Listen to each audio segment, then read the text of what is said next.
Hey guys, it's the WalterFootball.com After Dark Show for July 10, 2024. We're going to be doing our AFC East and NFC East season previews for the 2024 NFL season.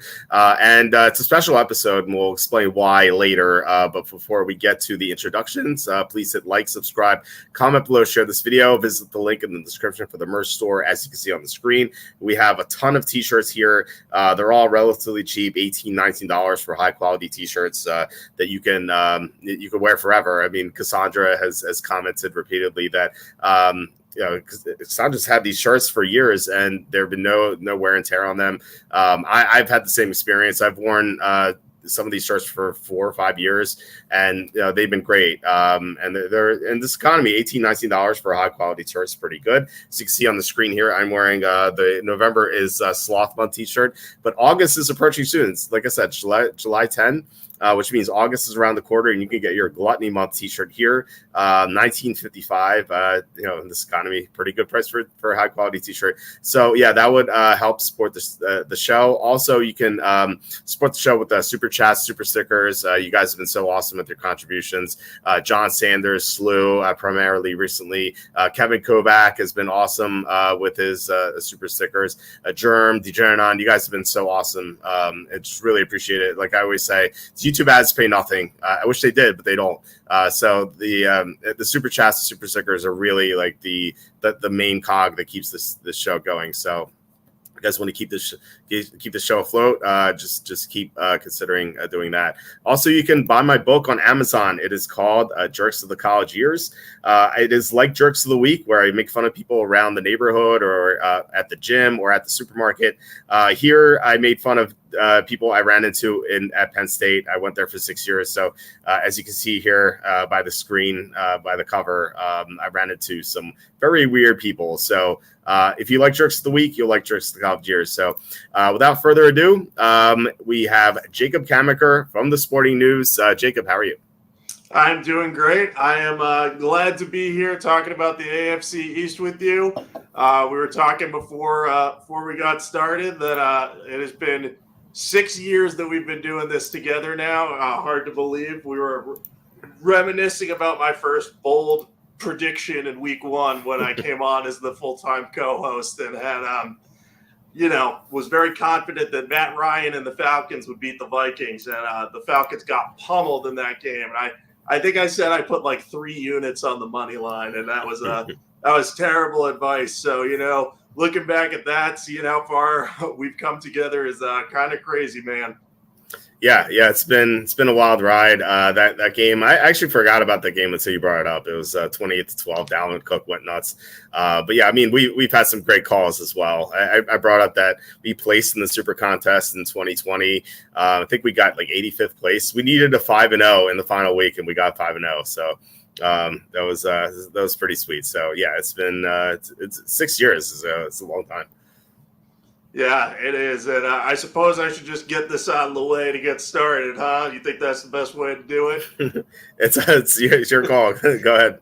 All right, guys. I just want to let you guys know that this is probably going to be my last show on here for the time being. As I mentioned, I've been podcast co-host here for 6 years. Loved every minute of it, but I've got to make some lifestyle changes, and one of them involves, not staying up too late at different points in the week. So, unfortunately, this will be the last time I am on here. I appreciate the sentiment, Cassandra, but I won't be going anywhere in terms of I'll still be over at Sporting News. I'll still be active on Twitter. I'll still be friends with Walt. We'll still, I'm sure, be consulting about picks throughout the NFL season. I'll be sending my thoughts his way, and I hope I'll get the same treatment from me. Well, I can always read your picks too, but I will be letting you know what I'm thinking throughout the NFL season. But yeah, the time has unfortunately come for me to depart the podcast. So this is the final episode that I will be on for right now.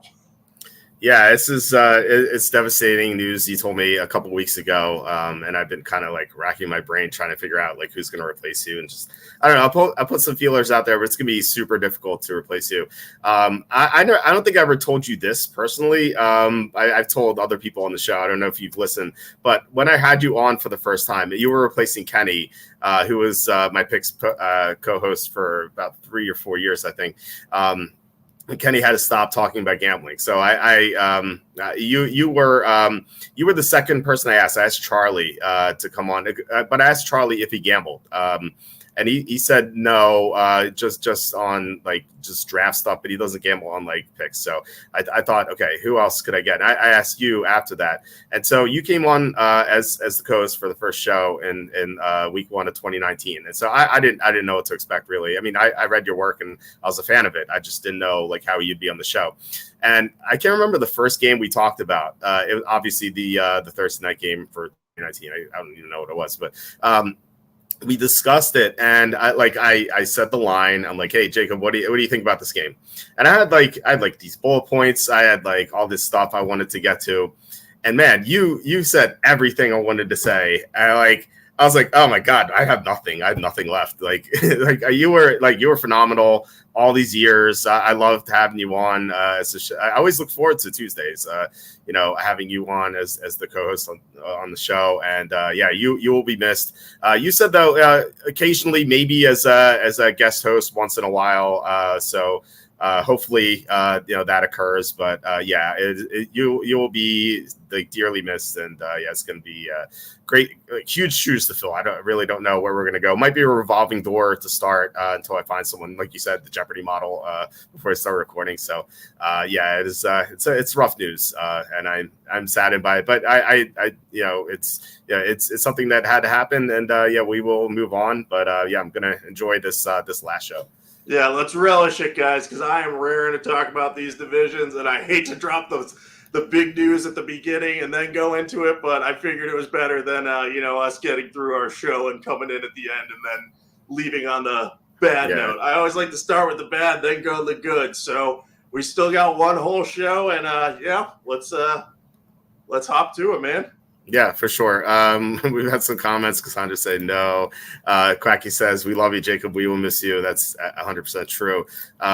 Mike says, oh, no, please change your mind, Jacob. I mean, it has to happen, unfortunately. But, Professor Q is the man.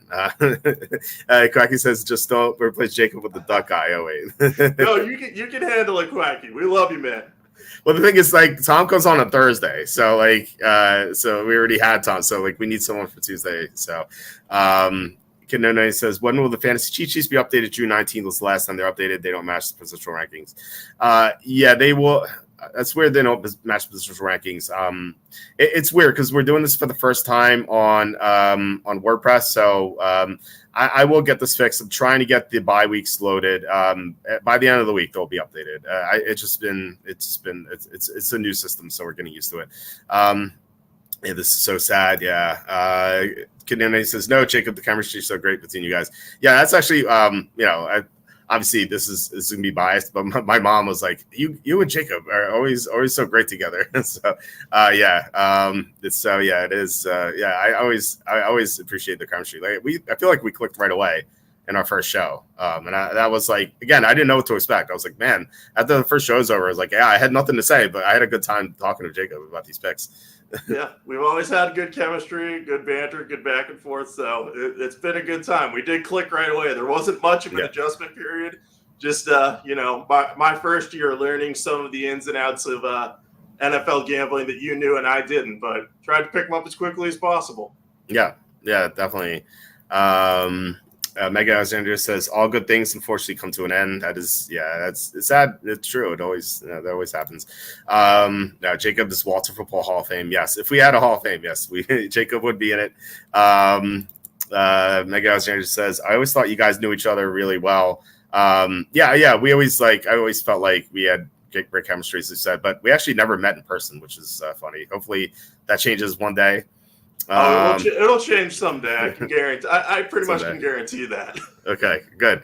Cassandra says, best of luck, Jacob. I'll see you on Twitter and Sporting News. Yes, you will. And then Sue says, nobody knows offensive lines like Jacob Camenker. I'm going to miss that analysis. Well, one more episode, we'll get the NFC East and AFC East offensive lines loaded after we talk about each division. So, all right. So AFC East. We have the Buffalo Bills as the favorite, slight favorite though. They're plus 165. The Jets are 185. Dolphins are 210. So interesting that the Jets are ahead of the Dolphins, and then Patriots bringing up the rear quite a bit here at 27-1. So I feel like this division's wide open for the top 3 teams. Who do you have winning this division? I have the Bills eking out a win, but this is the division I'm least confident in because I really think any of those top 3 teams can win it. And I think it's going to be a little bit of a more of a slog than previous seasons. I have the Bills at 12-5, but I could see this being like a 10 or 11 win team winning this division just because they're going to be going up against strong interdivision opponents. And if the Patriots are well coached and have a good defense, they're not going to be pushovers necessarily. And then tough AFC schedule. So I think that this division could end up being like really tightly packed, minus the Patriots will bring up the rear. But I think those top 3 teams are going to all have a shot at it. But when I look at the Bills, the big tiebreaker for me is just Josh Allen. I mean, I know he hasn't gotten over the hump yet. I know he sometimes struggles with turnovers, but he's still the most dynamic playmaker at quarterback. And there are going to be people who look at this team and say their offensive weapons have taken a step back. That may be true, but I like Keon Coleman. I think him and Dalton Kincaid are going to be good red zone weapons for Josh Allen. So I think this Bills offense can be a little more potent than people realize. Curtis Samuel's a little underrated. The offensive line looks all right up there. And if James Cook can take a little bit of the pressure off of Josh Allen, along with Ray Davis, their 4th-round draft pick, I think that this offense could be better than people realize because everyone's looking at Stephon Diggs as a big, big loss, and he's definitely a loss. And I don't love that they don't have like a true defined number 1 receiver to replace him. But if Keon Coleman is good and Dalton Kincaid can continue to get open in the middle of the field, I think this unit could be pretty good. And defensively, they're still a strong team. I know there were some questions about their cornerbacks, but I think they're going to be healthier with Russell Douglas back there. And I just look at what they have in terms of depth. I think they're going to be good. I think that having Matt Milano, having Von Miller there, hopefully Von Miller will be healthy for the first time in a while and be able to be a little more consistent. But I expect this defense to be good. I expect this offense to be better than people expect. So I don't think they have a massive weakness outside of maybe their receiving depth. And if they don't have a number 1 receiver, it could be a little ugly early in the season. But I still think this team is going to be pretty good. So I have them winning the division, but it's going to be close. And if there's any sort of bump in the road for that offense as they transition towards that Keon Coleman, Dalton Kincaid-led offense, it's going to be possible that they slip to second place. Yeah, I mean, this division is pretty fluid. I feel like the top 3 teams could finish 1, 2, 3 in any order. But I would favor the Bills as well. I have them at 11-6, so another close record we have here. So 1 win apart. I think they might start slowly a little bit, like Josh Allen having to gel with the new receivers. But I don't think the turnover is going to be that significant because Stephon Diggs in the second half of last year wasn't doing much. It was he kind of like faded. Like he had a great start and then he faded down the stretch. Like he just was kind of absent in that offense ever since Joe Brady took over. And then Gabe Davis is gone, but like who cares? I mean, it doesn't really matter. Like Keon Coleman's there, Curtis Samuel's there. Dalton Kincaid is going to have more experience. There's Dawson Knox as well. Like there's plenty of weapons here. Now, one of them may not be a number 1 threat, but Keon Coleman could be certainly. And then there's Khalil Shakir, plus James Cook in the backfield is good receiver. So they're going to be able to move the ball. And then getting Matt Milano back from injury, I think is massive. Like they really missed him last year. And that defense was amazing to start the season. And then they remember that London game against Jacksonville that seemed like they lost like half their roster to injuries, especially their defense. Like their defense can be healthy to start the year. Now that may not last the entire season, but as long as most of their guys stay on the field, like their defense is going to be, I think, top 10. So in the second half of the season, when Josh Allen gels with his receivers and the defense, if it stays healthy, like this team has Super Bowl potential for sure. So 11-6 makes sense. 12-5, something like that. I feel like they should be the favorites to win the division. Yeah, I think a lot of people are going to be looking at the Jets and the Dolphins again and being like, ooh, these are kind of like the shiny new toys. Less so with the Jets because they had Aaron Rodgers last year and they were like, oh, everyone was super excited about them now. But now they have a couple more pieces of depth and, Rodgers is going to be healthier. So some people might like them. And then the Dolphins have all the flashy speed. So I think there is going to be a sentiment among, I think, just casual fans or bettors that they want to bet these teams because the Bills are going to take a step back. But I don't necessarily know that that's guaranteed. So I'm glad we're on the same page with that because I did hem and haw a little bit. I was like, will Josh Allen be okay without, Stephon Diggs? And I reached the conclusion, yeah, he was fine last year with Diggs playing that lessened role as the season went along. So maybe the new collection of weapons will actually mesh better. Yeah, good. Yeah, definitely. Mike says Bills had the best team, but also ridiculously tough schedules. So, yeah, I mean, they have these like tough gauntlets. So, like, they play Arizona week 1, but after that, they have Miami, Jacksonville, Baltimore, Houston, and then the Jets. Then they have a couple easy games. Then they have another tough gauntlet. They have the Dolphins, Colts at the Colts, Chiefs, 49ers, Rams, and then Lions. So at the end of the year, it might be easy. They have 2 games against the Patriots, and then week 17 is against the Jets. And who knows, the Jets might be decrepit by then with all those injuries. So the end of the season could be good for the Bills. It was fun 3 games, but those 2 tough gauntlets are going to be pretty tough. But the Bills are a great team. Like they could win a majority of those games for sure. Yeah, that 3-game stretch where they play Baltimore, Houston, and New York on the road in 3 consecutive weeks, week 4 to 6, that is cruel. I don't know who at the NFL scheduling office has something against the Bills, but that seems excessively cruel, especially since they play the first Thursday night game of the season on the road against Miami. So that first 6 weeks, Arizona looks like a potentially easy game, but none of the rest are givens. I would imagine they'll come out with a few wins, but if things go awry, they could go downhill fast. Yeah, and I'm not even sure that Arizona game is going to be easy because the Cardinals late in the year they dismantled the Steelers on the road and they beat the Eagles. They almost beat the Seahawks at the end. They almost beat the Texans in Houston. Like Arizona with Kyler Murray was doing pretty well at the end of the year, so they're not a pushover as long as Murray's on the field. So. Yeah, if they're caught looking ahead to Miami, they could lose week 1 as well. John says the Bills would go 13-4. They win 13-11 to 13-11, so now 13. Yes. Okay. Yeah. Let's bet the over then for sure. Sue says, who is the Bills receiver that is expected to stretch the field?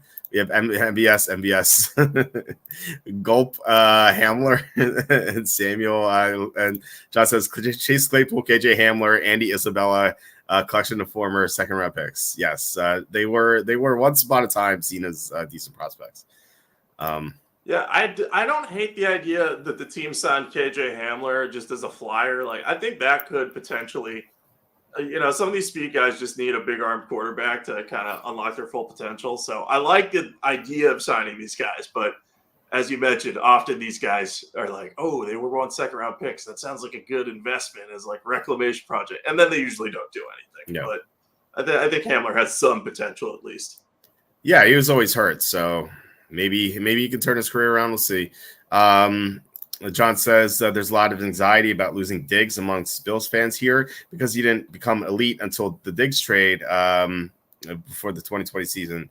Well, I mean, Josh Allen was he was a young player back then. Like he was expected to grow like substantially from the second to third year. So I can understand it, but I wouldn't be too worried. Yeah, I think he's at a stage in his career when he should be able to somewhat elevate the receivers around him. That's not to say there isn't going to be maybe a small drop off, but it's not going to, I wouldn't think it would crater to the point that we're like, Josh Allen was a product of Stephon Diggs. Like we get to that point this season, then all hope might be lost for the Bills, but I don't see that happening. Yeah.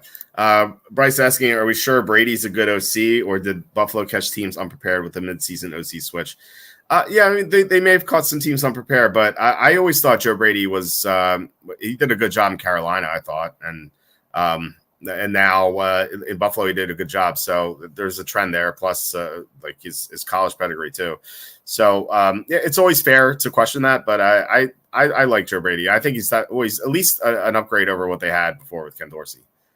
Yeah, I think he's good. We'll find out this year if the Bills' offense takes any sort of step back, then maybe we can have that conversation. But I kind of anticipate that he'll do well. Keep in mind, he's really young too. So, yeah, I think Carolina, he was good, but considering the circumstances, and he used that as kind of a learning experience and some growth. So I think if he continues to figure out how to best use his weapons, he could end up being more of an asset. And we'll be talking about him as, hey, maybe he is an eventual head coaching candidate. Yeah. John says a lot of Panthers fans think Matt Rule will use him as a scapegoat. Yeah, I definitely agree with that.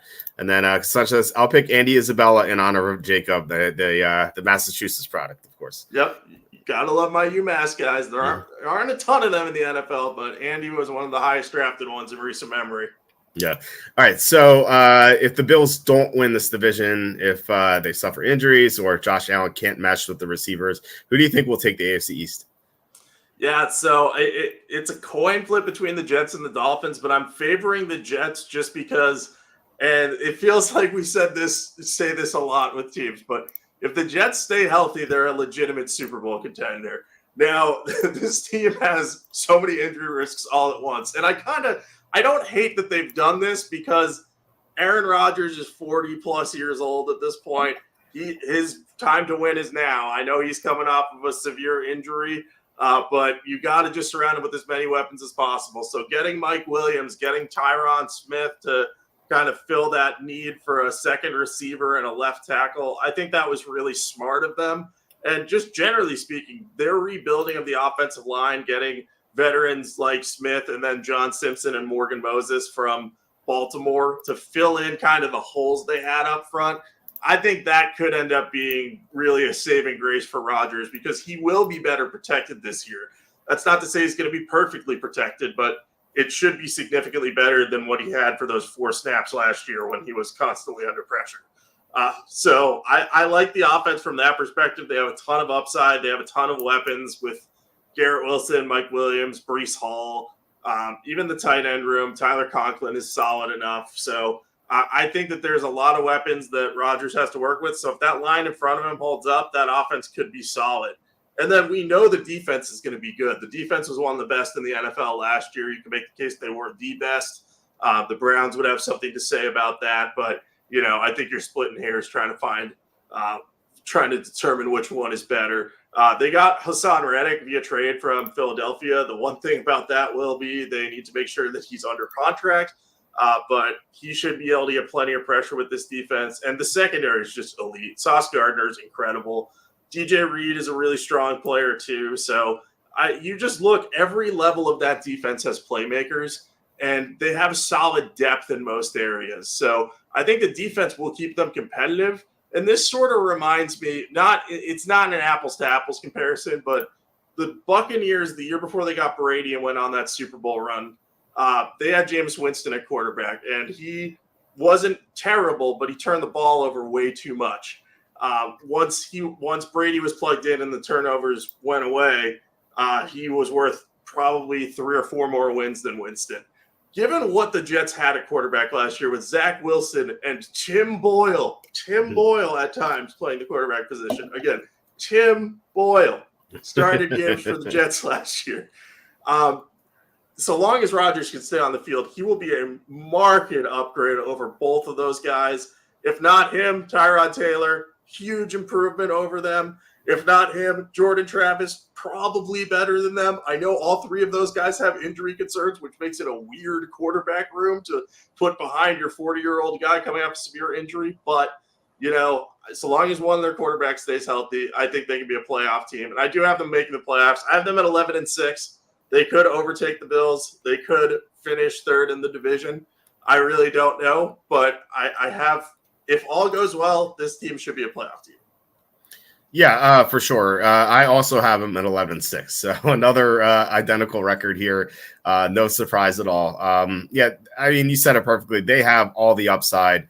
If Rodgers can stay healthy, if Mike Williams can overcome the ACL injury, Tyron Smith can stay healthy, all these guys, especially on the offensive line, Elijah Vera Tucker, he's had a lot of injuries. Like, all these guys tend to get injured a lot, and the Jets certainly have a low floor, but they have a high ceiling as well if they can all remain on the field. So I feel like their range of outcomes is pretty vast compared to most teams. But last year, you brought up the quarterback, Zach Wilson, and the 2 games to Tim Boyle. Just take out those 2 Tim Boyle games. Zach Wilson went 7-8 last year. Like, that's not that bad. And just think about how much better Aaron Rodgers could be than Zach Wilson. So I feel like if Zach Wilson goes 7-8, and Rodgers can win 11 games, and that's that 4-win difference is the same. You perfectly brought that up with Tom Brady. Jameis Winston also won 7 games the year before Tom Brady came in there. Then Brady came in, they won the Super Bowl. Now, I'm not saying the Jets will definitely win the Super Bowl if Rodgers and company stay healthy, but they'll have a shot. I think they have all the upside. You mentioned their defense. Their defense might be even better this upcoming season because they get Chuck Clark back from injury. Like he was expected to be a starting safety. He got injured before the season. Now he's going to be available. Also, they signed a couple defensive tackles. Javon Kinlaw, we'll see what they get out of him. He's a former first-round pick. Leki Fotu is not going to play every snap, but he can play those rundowns. And the Jets struggled against the run. Like they were elite against the pass, but they had issues stopping the run. Fotu can stop the run pretty well. So the Jets could be even better defensively, and their offense obviously will be a much better if Rodgers and Williams and Smith and Barrett Tucker stay healthy. But we'll see. I mean, this is one of the most exciting teams, I think, because the sky's the limit for them. But things could go very wrong quickly, and they could go 7-10 again if they suffer so many injuries. So I'm excited to see what's going to happen with the Jets this year. I am too. It really felt like we got robbed of seeing Rodgers with the Jets because we were all hyped for that Bills versus Jets Monday Night Football game, and it was just 4 snaps with Rodgers, and that was it for basically the Jets' hopes of making the playoffs. Their defense did everything they could. Zach Wilson even had some half-decent games, but he just wasn't – they needed a better alternative. I talk about that a lot with the Red Sox. They have first baseman. Their alternative to start the season was Bobby Dahlbeck, who's been languishing with the team for a while. The Jets kind of had that last year where it was like, all right, we still like Zach Wilson. We're going to keep him and have him as the backup. That was not a great idea because then they couldn't develop him behind the scenes like they probably wanted to. So all that's to say, yeah, I'm excited to see what the Jets look like with Rodgers, and I just hope he stays healthy. Yeah, and they have a better backup this time with Tyrod Taylor. Now, I wouldn't trust him for the long haul because he also can't stay healthy. But if he has to play 3 games, like I think the Jets will be in good hands with Taylor. Like depending on who they play, like you can go 2-1 with that defense and that offensive line and the receiving core. So plus Breece Hall, you can't forget him. I mean, he was doing Marshall Faulk type receiving stuff at the end of last year. He was incredible, and now he's going to be another year, or he's going to be longer removed from that torn ACL. So he's going to be even better. I'm excited for him too. Yeah, I know. Seriously, I can't argue against anyone taking him first in fantasy. Like I think Christian McCaffrey is probably the consensus number 1, but I think Breece Hall certainly deserves consideration. Although John says Mike McDaniel against Nathaniel Hackett, enough said. Fair point. Definitely a fair point. But then again, the Jets defense is incredible, and the Dolphins have some question marks that we'll get to in a second. So it says, my gut tells me if the Jets defense gets a lead to play with, they will be suffocating. Do they have a weakness? Well, last year they were weak against the run. Now, if they have a lead, that's going to be less significant. But like I said, they should be better against the run. So as long as they're healthy, I don't really see a weakness. Do you?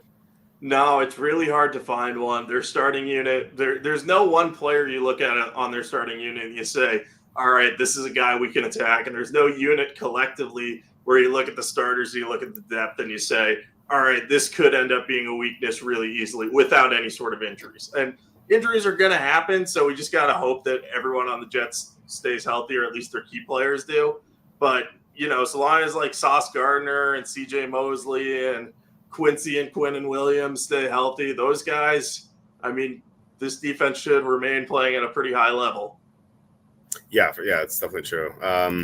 Bryce says if Rodgers stays healthy enough to play 12 to 14 games, the Jets win the division. Their defense alone is worth 7 wins. And yep, it was last year. John says, I still contend that Rodgers in his prime is the greatest quarterback of all time. Well, how do you feel about that? I mean, you watched Tom Brady up close there in New England. So how would you compare that, him to Brady? Yeah, I think that Rodgers is definitely up there. I still give Brady the nod as the greatest of all time. I know that we can parse out the physical ability part of it. I think in terms of physical talent, Aaron Rodgers, before Patrick Mahomes, may have gotten my vote as the most physically talented quarterback in NFL history just because of his combination of arm strength, downfield throwing ability. So I think if you are to separate it into those two groups, like greatest quarterback of all time and greatest like physical attributes quarterback of all time, I would have put Rodgers at the top of this one. during his prime. But I still think Brady was the better quarterback overall, just because he was able to be sort of the guiding hand and wouldn't make the crucial mistake. Not that Rodgers made the crucial mistake every time, but it always seemed like the Packers came up short. How much of that is on him versus Mike McCarthy, we can debate for a long, long time. But yeah, I think Rodgers might crack my top 5 all time, but I'd have to give that a lot more thought.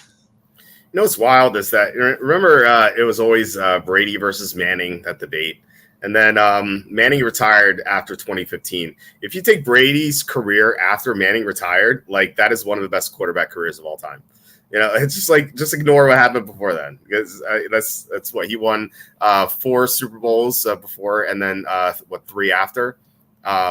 So that's pretty incredible. So I don't know, it felt like Brady had 2 primes, because there was the first 3 that he won, and then he declined. It seemed to decline a little bit in 2012 or 2013. He seemed to be diminishing, his talents diminished, and then he became great again. I don't know what happened, but it was one of the most amazing careers of all time. So yeah, although Bryce says Mahomes might be the GOAT. Eventually we'll see what happens with Mahomes. He's behind 7-3 in Super Bowl titles, but the way he's going now, as long as he and Andy Reid are together, they can win every year. So yeah, we'll see. Yeah, Mahomes isn't there yet, but there exists a path where he could get there. I'm really interested to see how his career unfurls, because a lot of people are going to say he might already be better than Tom Brady really too quickly. We talk about this a lot over at Sporting News, where it's but the conversation after winning the 3rd Super Bowl is going to be, is he better than Tom Brady? And it's going to be no, because look at Tom Brady, was over 23 years. Right. This peak in Mahomes' career is unbelievable, though. So I'm excited to see how long it lasts, and if he can continue to get better, or at least stay at this high level and keep the Chiefs competitive. I'll say this, though, Mahomes after 3 Super Bowls versus Brady right after 3 Super Bowls, Mahomes is better right now. But again, it's the longevity. Can he play to his mid 40s? That's something amazing that Brady did. Like I said, is the second half of his career, when he should have been going downhill, he had one of the best careers of all time just from 2016 onward. So yeah, we'll have to see if Mahomes does that, but he could rack up some serious Super Bowl titles. And John says it helps having Andy Reid, Allen, and Herbert have the stronger arm. Mahomes, he seems like the complete quarterback for sure. But those guys have higher upside, but Mahomes has a great arm too. So I don't know. He's just incredible. And but you're right. Having Andy Reid does help for sure. John says Rodgers opening up MNF against Leonard Floyd. What could go wrong?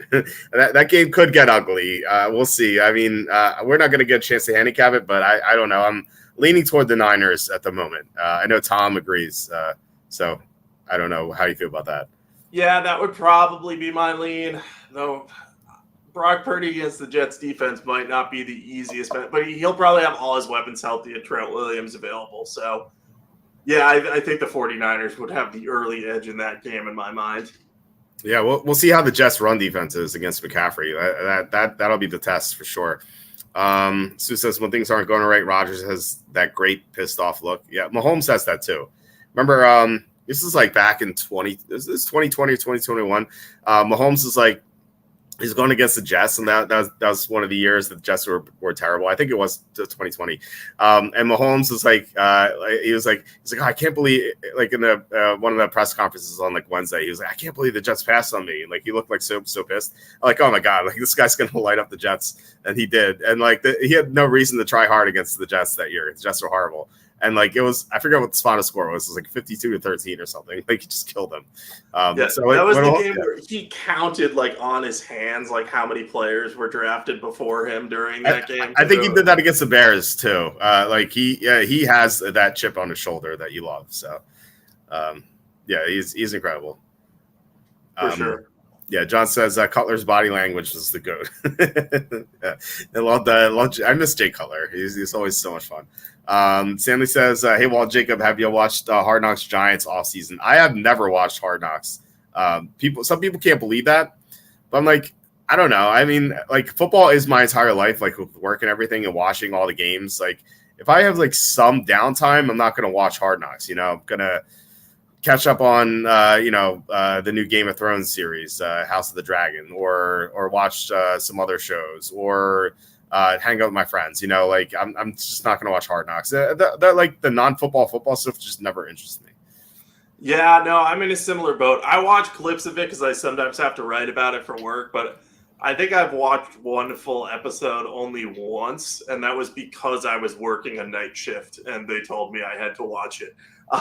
So, yeah, but it's the same thing. Like a lot of what we do for our work is breaking down football, analyzing football. So, when picking entertainment options, I either want to just watch some other live sport and just kick back and break that down in my head for fun, or I'm going to watch something with some more entertainment value for me.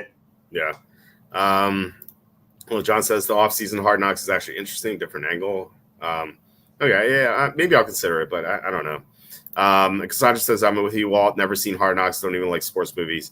Yeah, I'm not a huge a sports movie fan. Like there are exceptions, like Rocky, for example. Rocky and Rocky 2 are great. And like there's some other ones. Don't forget Draft Day. Just kidding. I mean there were some good ones, but yeah, I'm not a big sports movie guy either.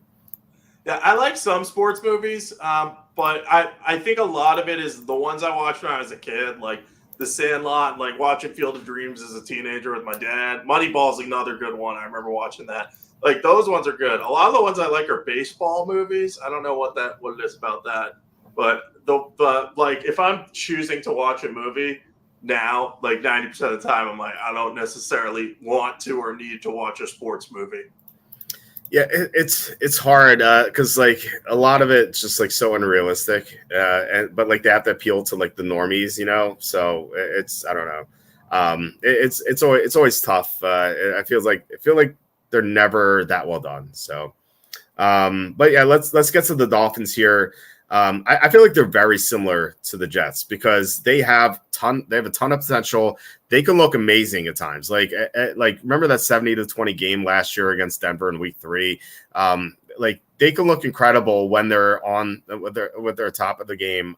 But man, like they suffered a lot of injuries last year, and it was not the guy who stayed healthy was the guy that we expected to get hurt. Like Tua Tagovailoa, he had injuries every single year.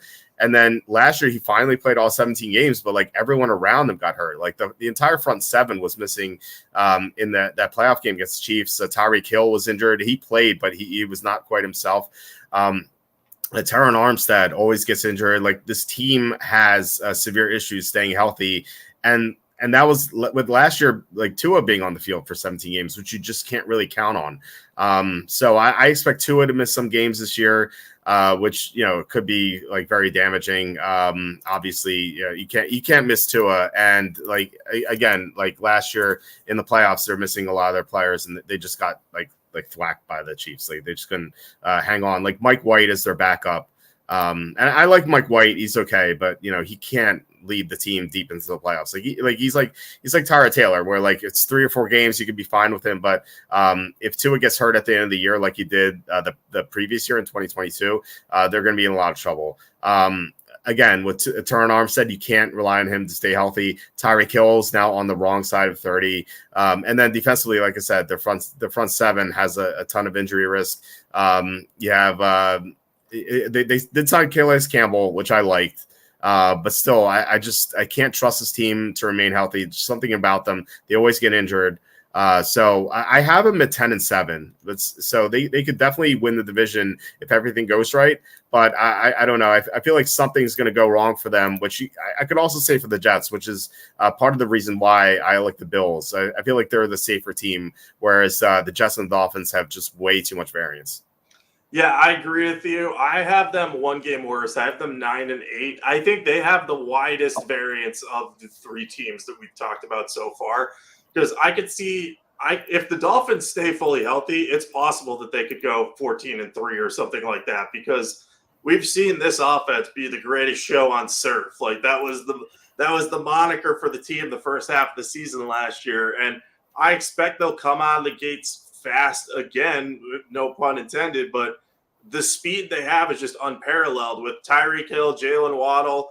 They have running backs Raheem Mostert and Devon Achane, who both are very fast. And then they added Jalen Wright in the draft. I was like, they don't need another speed guy, yet they got another speed guy for the backfield. So what I view that as was them protecting against any injuries to their running back so that they'll still always have a speed guy behind there with Tua because their ability to stretch defenses on the edges and downfield is just unparalleled when they're healthy. But at the same time, a lot of those guys have injury histories. Achane couldn't stay healthy last year. Raheem Mostert's been banged up during his career. You mentioned Hill and Waddle have been banged up too. So, I have some concerns about that. But the offensive line is concerning to me too because Teron Armstead was considering retirement. He's had a lot of injuries. And if he's not able to play a full season or not ready to, and I don't think that he will get through a full season, I think he'll have to miss time at some point.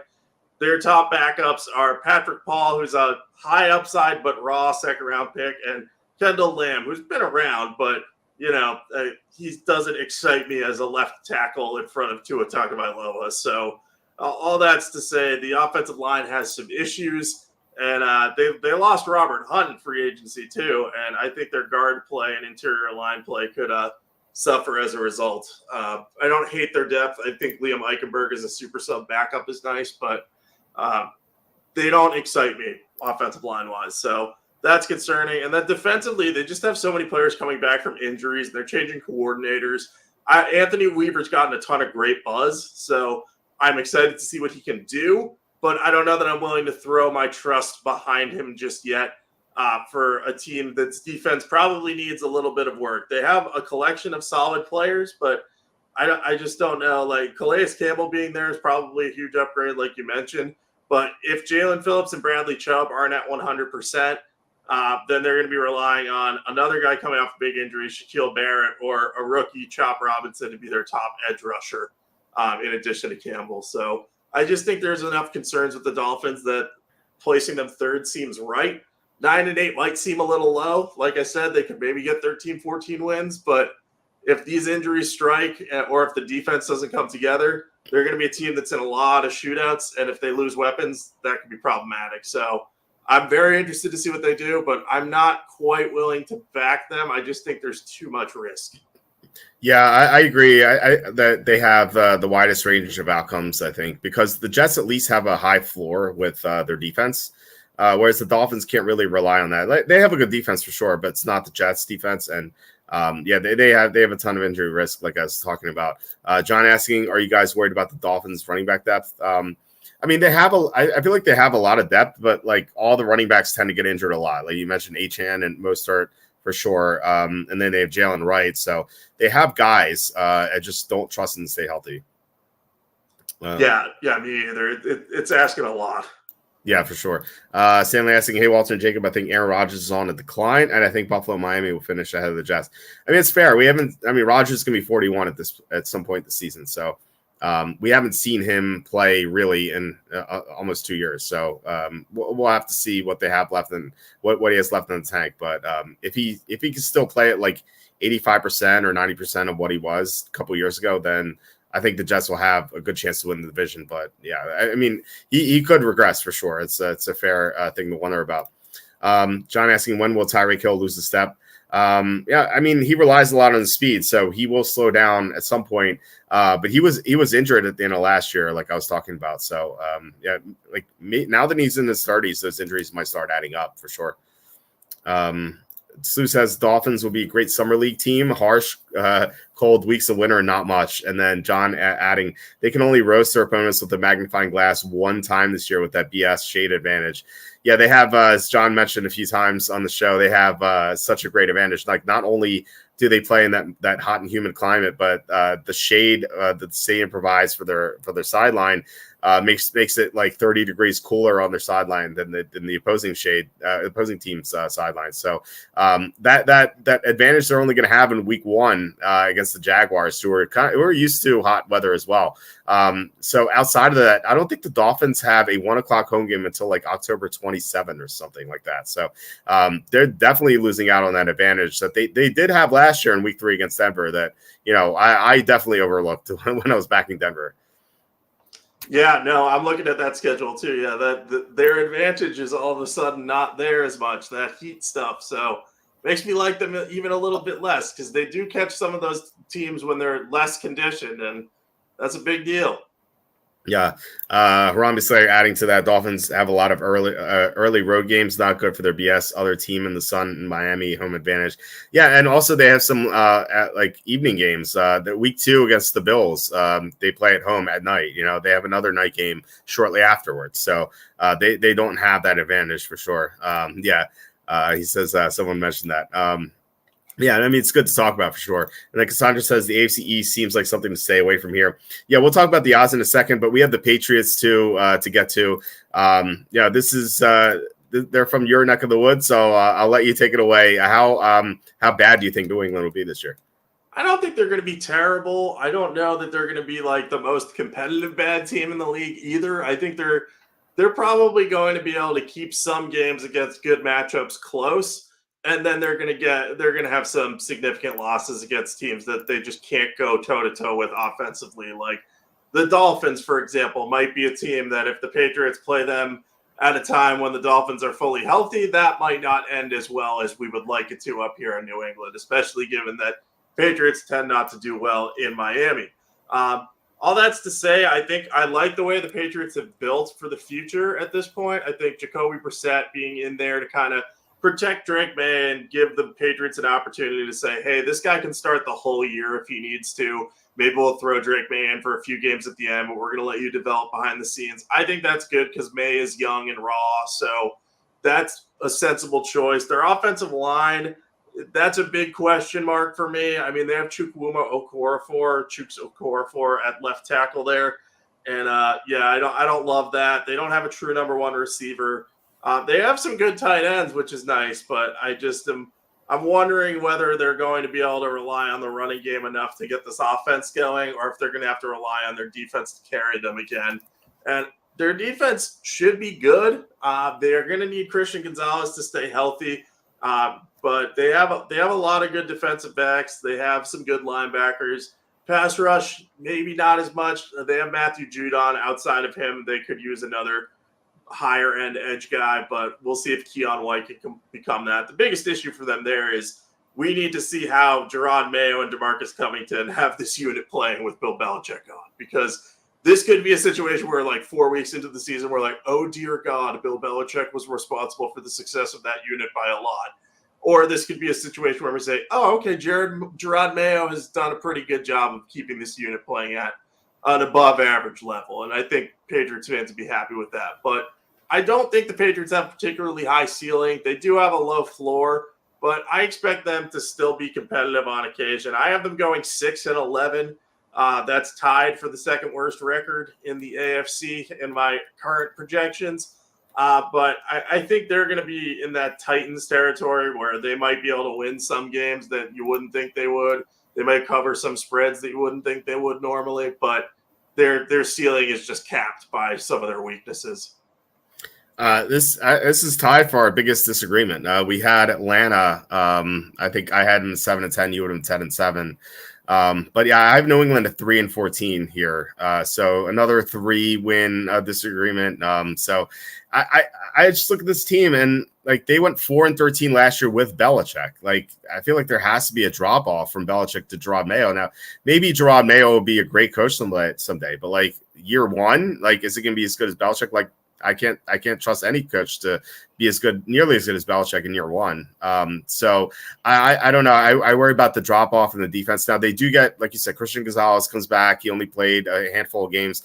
Same thing with Matthew Judon. He only played 4 games. So getting those 2 guys back should strengthen the defense. But then there is the consideration that you have to take away Belichick. Now, I know Mayo was his understudy, but still, like Belichick was the master. He was the elite defensive mastermind who could erase one aspect of any team's offense, or at least a non-elite team's offense. And like he would always, like that was always an advantage the Patriots have had ever since he came on in 2000. So yeah, just not having him, I feel like is going to make the defense worse, despite Judon and Gonzalez coming back. And then look at the offense.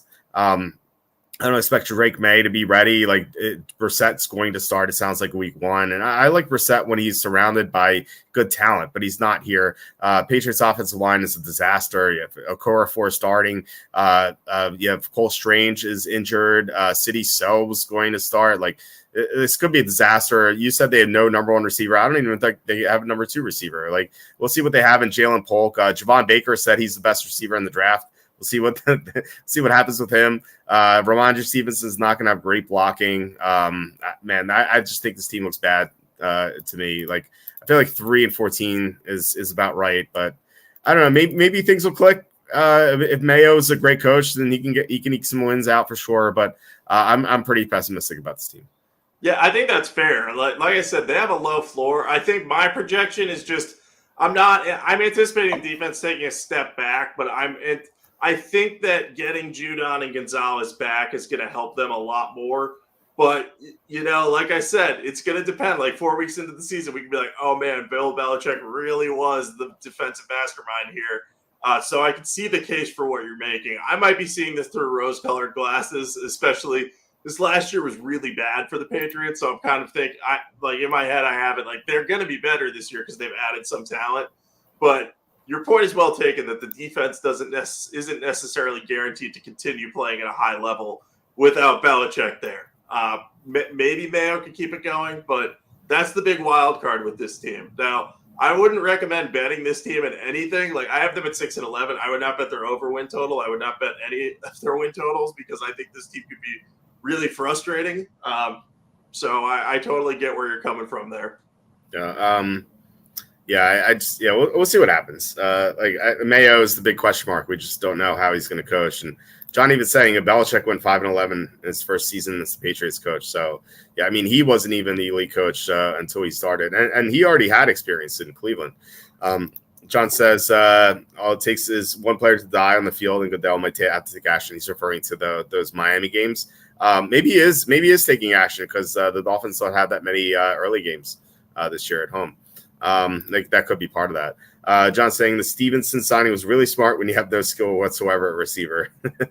Yeah, exactly. In this passing league, you should pay your running backs extremely well for sure, especially when they're non-elite running backs. I like Stevenson; he's okay, but I thought that contract was absurd. Yeah, that was. I liked re-signing him because they need something on offense that will not make me upset, but. Yeah, I will say I like Jalen Polk, I think, more than most people do, but I don't think he's the true number 1 receiver. I think he's going to be the number 2 receiver that you said they might not have. I think that's going to be Polk, but he's still a rookie, so it's not like it's unlikely that he's going to come out of the gates like a house of fire, Oh yeah. I mean, he could be a number 2 receiver. I don't disagree with that, but we don't know how he's going to play. Like he was a 2nd round pick, like for a reason. So if he doesn't emerge as a good player, like they definitely don't have a number 2 receiver because I like Demario Douglas as a slot guy. He's the number 3. Kendrick Bourne I liked last year, but he's coming off a torn ACL. They have what is his name? KJ Osborne and Javon Baker. Like if Polk doesn't pan out, man, it's going to be pretty bleak at receiver. So. The Patriots thankfully have a rich tradition of drafting terrific receivers like N'Keal Harry, so we'll be fine. You're right. Yeah, how can I forget the great N'Keal Harry?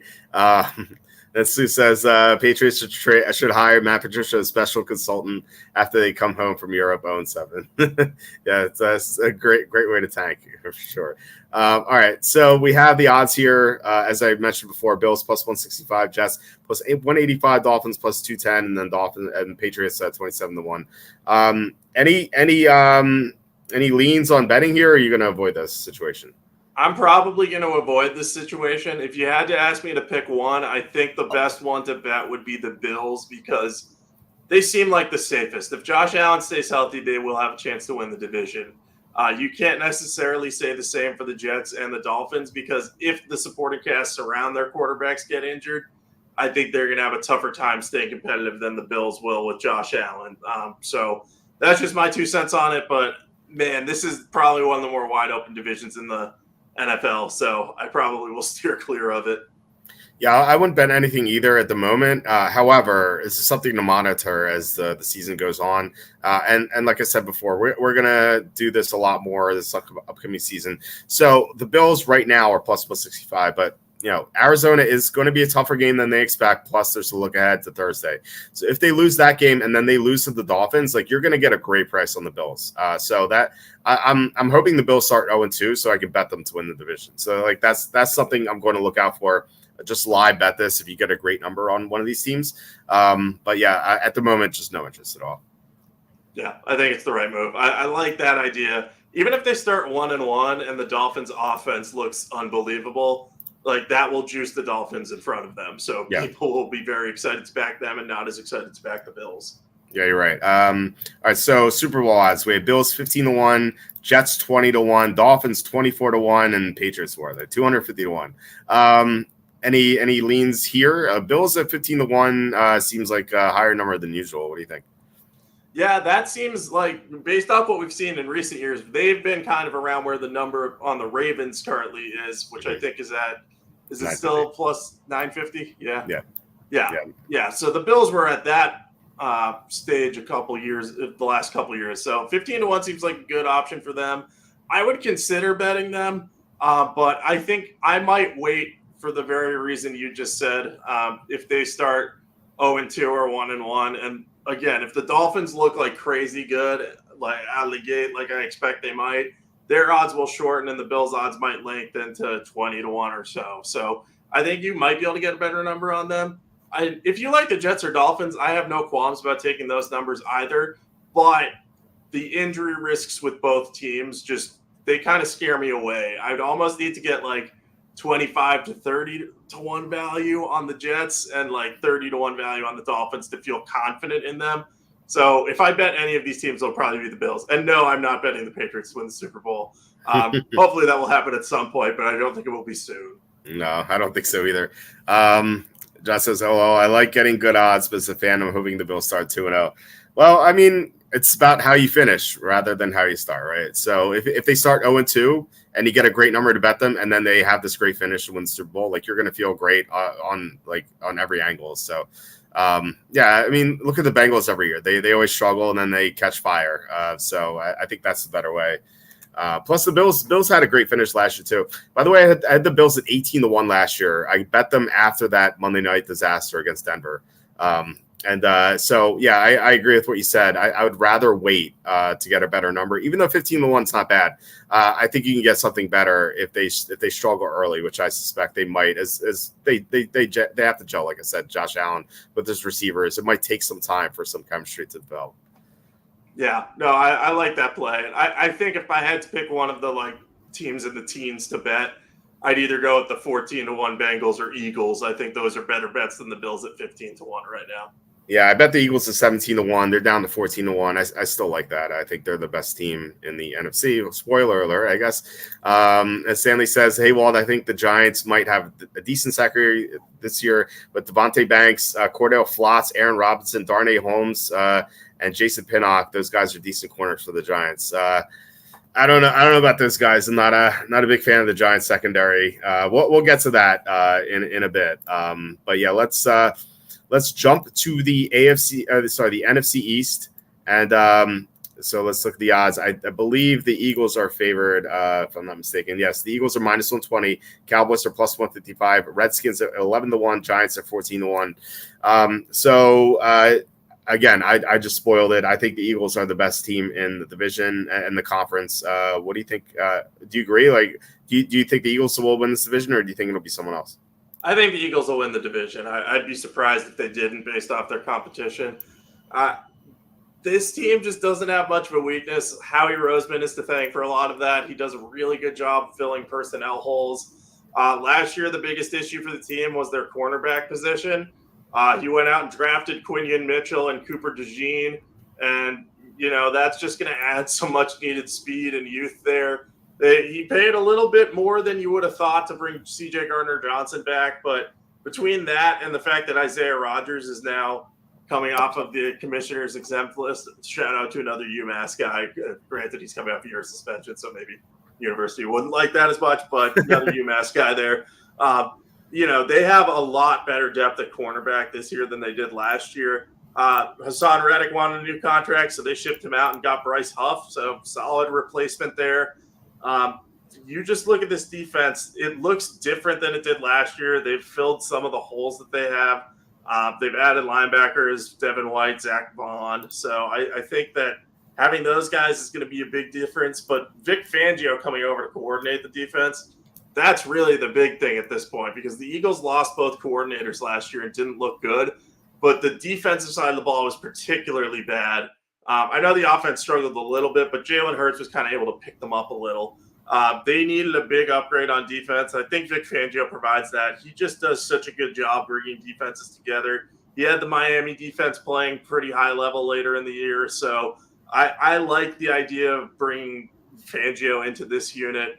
And I think he's going to be able to get the most out of these young players and figure out ways to scheme around some of the declining veteran players better than what the Eagles had last year with, I believe, Sean Desai, and then he was demoted in favor of Matt Patricia. What a time to be alive that was when Matt Patricia called some insane type of coverage against Drew Lock on Monday Night Football.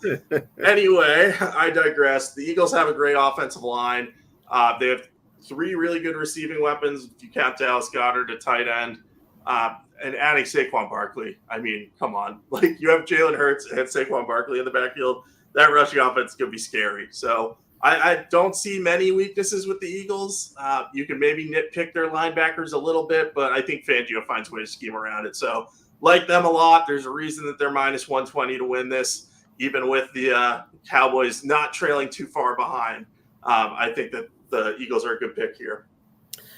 Yeah, I mean, we didn't like them last year. We talked about their coordinators, just their all-star coordinators took head coaching jobs and they replaced them with unknowns, and those guys didn't pan out. And I remember, like, I live like right next to Philly, so I always get questions about the Eagles.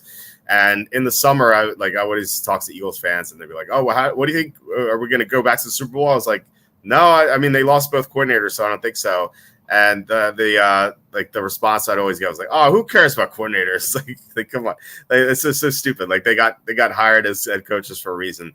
But now they're bringing back some quality coordinators. We'll see what they have in Kellen Moore, but I'm more excited about Fangio as you detailed, and the defense as a whole. Like they've really strengthened a lot of the problems that they had last year, especially in the secondary.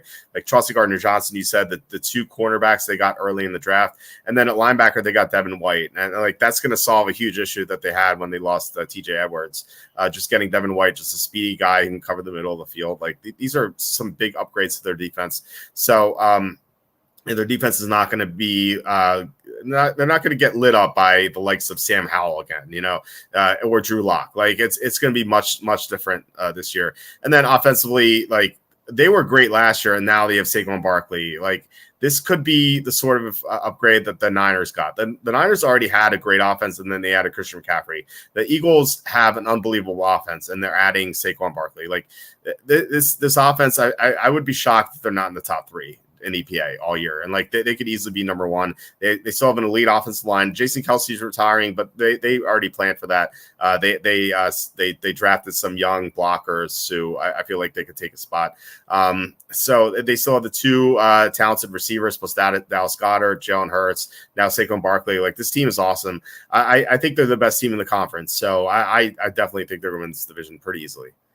Yeah, I think they have a case as the best team in the NFC. I think we talked about this. The Lions could maybe rival them, but I mean, the Eagles, it's hard to find a weakness with them. So, yeah, I think the Eagles are a top 5 team in the NFL, and this is going to be closer to the team that went to the Super Bowl, as you referenced, than it was last year when they were kind of a sinking ship at the end of the year that if you could fade them, it was great. But if you were looking to back them, you were not excited. So, I'm glad we're on the same page about this one because I like this play a lot.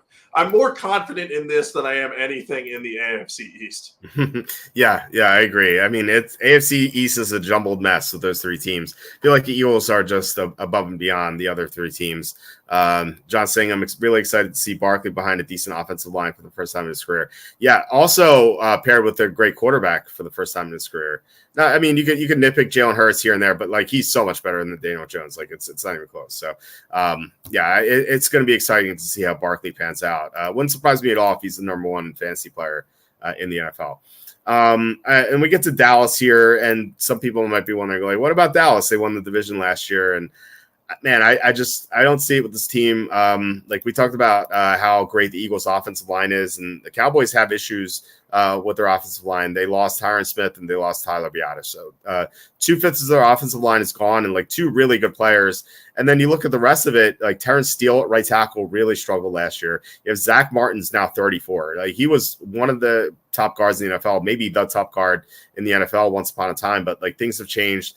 Now he's in his mid 30s, so he has regressed notably. So like really the only like sure thing that they have on the offensive line is Tyler Smith at left guard. So we'll see what happens with the rookie. They drafted Tyler Guyton in the first round. He could pan out for sure. And Cooper Beebe is expected to play center. He's a 3rd round pick. Like he could pan out. We just don't know. They have a lot of question marks on the offensive line. They only have one elite receiver as CeeDee Lamb, and he's holding out. Like outside of Lamb, it's still like Brandon Cooks, and Jake Ferguson's a good tight end, but really like as far as downfield threats are concerned, that all they have is Lamb, and he's holding out. And then we know Dak Prescott really struggles when things aren't quite right. And I expect Prescott to take a step back this year. And then their defense, they have a whole linebacker that they didn't plug. Leighton Vander Esch retired. They couldn't stop the run at all last year. They got gashed by Aaron Jones in the playoffs, and they really didn't do anything to fix that. They signed Eric Hendricks, but he's washed up at this point in his career. So this team still has issues, and I didn't even get to the head coach yet. Like Mike McCarthy, it should have been fired this offseason. He wasn't for some reason. Jerry Jones was going to fire him, and then he was talked out of it. So this team just looks like a mess. Despite that, I still think they could sneak into the playoffs. I have them at 9-8. But yeah, I don't like this team very much. What do you think about Dallas this year? I also have them at 9-8, so that's a strong agreement there. You outlined their concerns perfectly. I think the head coach is the place to start. Offensive line could end up being a disaster because we don't know how Tyler Guyton's going to do at left tackle. If he doesn't do well or if he's slow to adapt there, they don't have any sort of insurance policy aside from kicking Tyler Smith out there and then just basically displacing the entire rest of their offensive line. So they're in a situation where you're going to be looking at this team and saying, all right, well, things better pan out up front because if not, things are not going to work out very well. Their running game could be pretty bad because Ezekiel Elliott is their top running back again after a year-long stay with the Patriots. He is now with Dallas. And Elliott's not terrible, but he's not the explosive threat he once was. He's more of a hammer-style guy who needs a really good offensive line in front of him to thrive, or, he can be a good goal line back. He doesn't have that type of blocking in front of him. So, yeah, he might rack up touchdowns, but it's hard to find a reason to like Dallas's running game, which means Dak Prescott's going to be tasked with doing a lot for this offense. He was able to do that last year, and I think he deserves credit for that. There's a reason he finishes the runner-up in the MVP race, and I think he overcame a lot of obstacles in terms of having Mike McCarthy to have one of his best seasons. But I think he's due for a step back because of that protection in front of him, and just, the weapons around him are kind of diminishing at this point. And I like the defense, but we just talked about losing a good coordinator and what that could do. Dan Quinn's one of the best defensive coordinators in the NFL. So Washington hiring him, even if you don't love him as a head coach, it does create an issue for Dallas. And Mike Zimmer has definitely been a good defensive coordinator, even a great one. And he was a solid head coach for a long time too. But I just don't know where he's at in his career at this point. He's 68.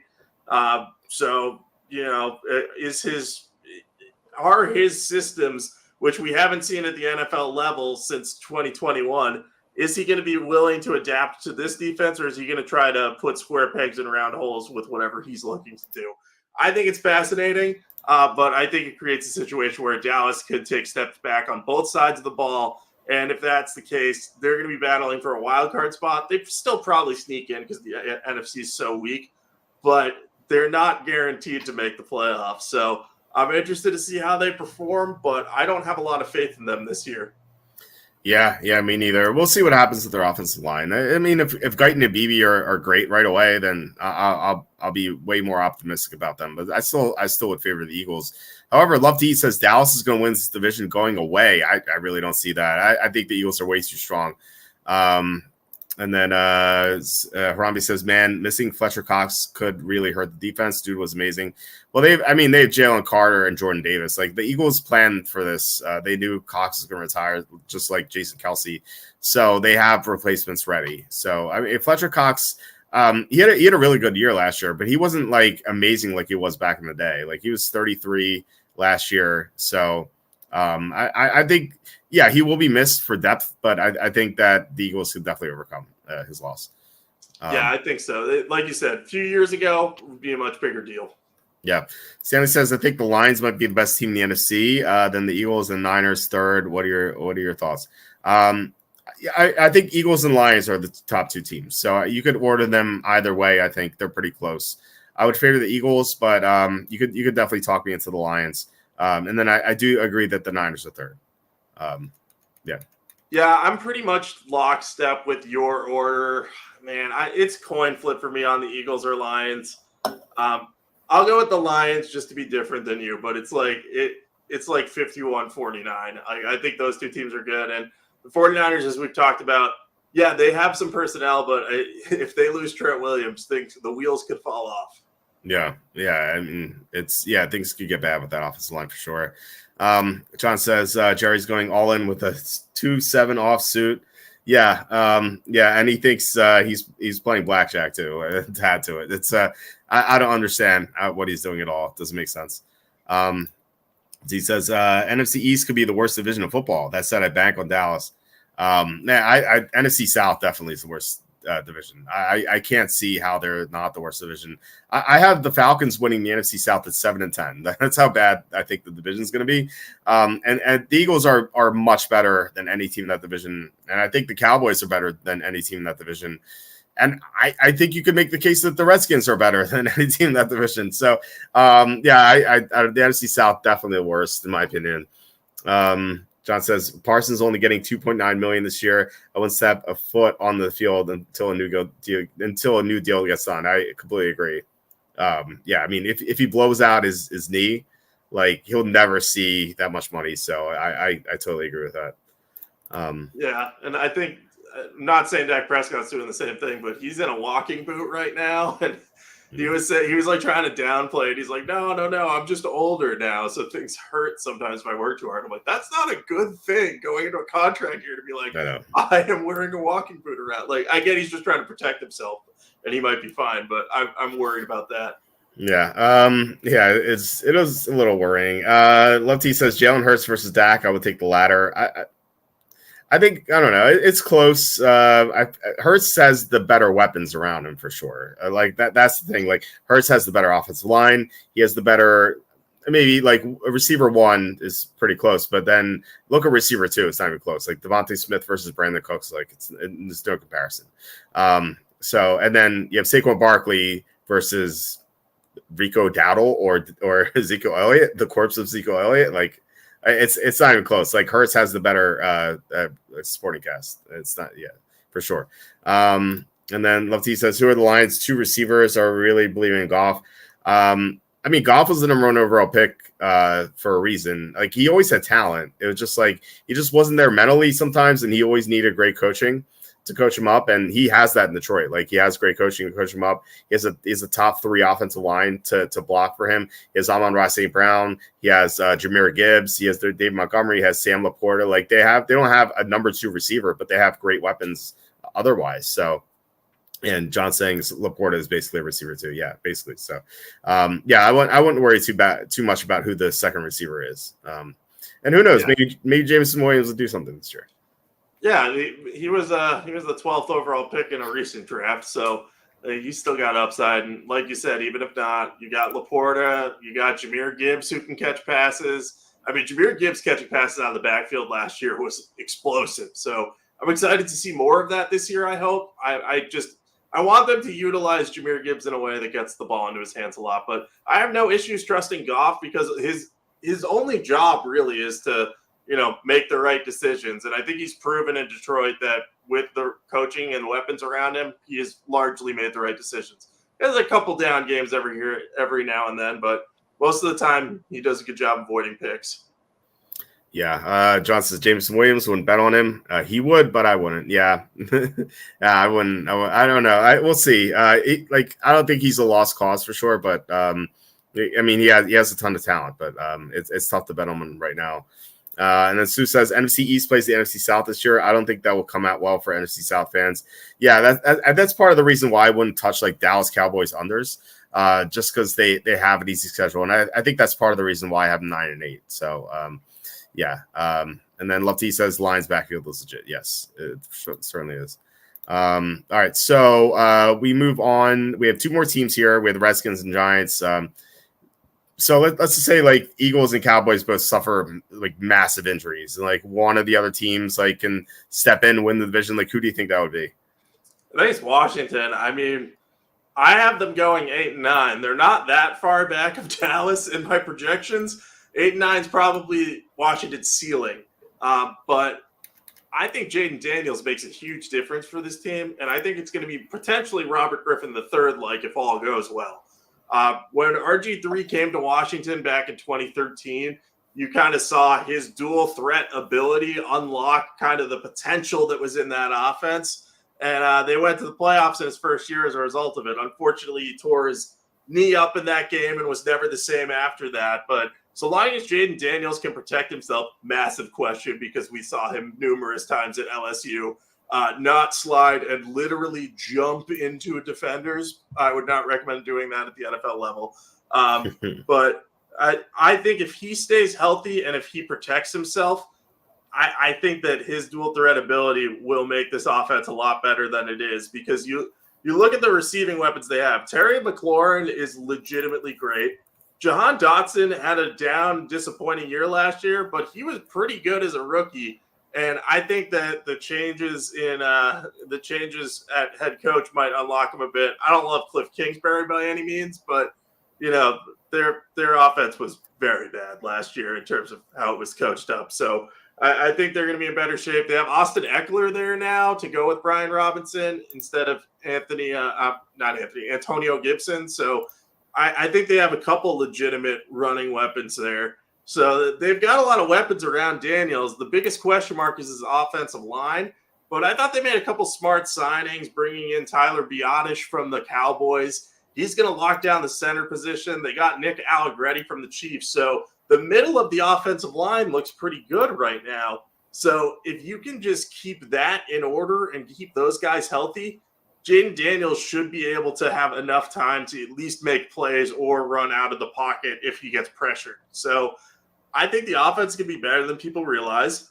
I think the defense will get a big boost from Dan Quinn and Joe Wick coming over from Dallas, because they coached up Dallas's defense in 1 year from like a bottom 5 unit into a top 10 unit. I'm not saying they're definitely going to do that in Washington, but they've made a lot of big additions to that defense. Bobby Wagner, Frankie Louvu, Dorrance Armstrong, Cleveland Ferrell, Dante Fowler, Mike Sainristil in the second round of the draft, who everyone says is one of the hardest workers they've ever seen. There's just a lot of upside with this unit. They've added a ton more talent. So I could see them being a lot better than people think, especially if Daniels is ready on offense. I don't think that they're going to be like a great team. I don't think they're a playoff team yet. I think they could also eventually see that kind of decline that comes with Dan Quinn isn't the greatest head coach, but I think the energy he'll bring in this year will kind of elevate the team. That may taper off in future seasons, but I think the energy helps them this year. So I kind of like them as an over win total team, but I'm looking at the 11-1 odds on them, and I'm saying I don't think that it's going to happen, but those odds seem long to me. Yeah, I agree with that. I think they should be like 7-1, 8-1. Yeah, they're going to be better than people think. You have them at 8-9. I have them at 7-10. So we're pretty close. I think there's a lot to like here, but there are some concerns for sure. Like left tackle, like Cornelius Lucas is penciled in as the starter. We'll see if Brandon Coleman emerges as the third round pick, but like right now, Lucas as the left tackle is pretty bad. But I do like the two offensive linemen they signed. You mentioned them, Nick Allegretti and Tyler Biadasz. Like they'll definitely help for sure. Having a legitimate quarterback under center is going to be enormous. Like I like Sam Howell. Like I thought, like as a 5th round prospect, I thought like the Redskins were getting good value with him. The problem was he just wasn't cut out to be a starter. Like he's going to be a really good backup for a long time, I think. As a starter, he just held on to the ball too long, took too many sacks.